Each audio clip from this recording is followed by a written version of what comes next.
2 months na ako hindi nakakapagbuhat. Simula nung lumipat kami dito. Hindi ko pwede ilagay dito yung gym ko. Kasi nga, hindi pantay. So, kailangan ko munang ipapantay ito. Ang mahal din ang gagastusin. Abutin din ng 20,000 para lang masemento tong harap. Pero maganda dito sana magbuhat. Dito ko ilalagay yung gym ko. Ito, ililipat ko muna dun sa bahay. Kailangan ko nang bumalik sa pag-exercise kasi hindi na ako natutuwa. Mga t-shirt ko, pakiramdam ko ang luluwag na. Ayoko nang mukhang payat. Kunin ko na ngayon unti-unti yung mga equipment. Tsaka lilinisan ko na rin.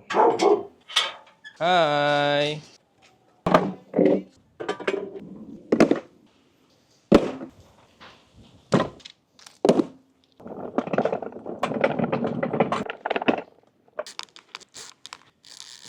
Kasi yung damit na yun. Karoon na ng molds, oh. Sobrang dumi na itong mga to kasi matagal ko na hindi nagagamit.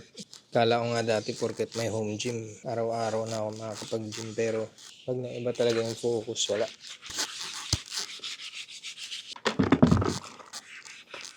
Ito yung gusto ko linisin.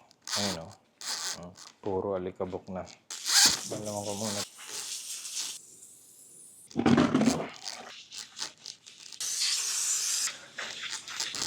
Tingnan mo ano itsura na ito.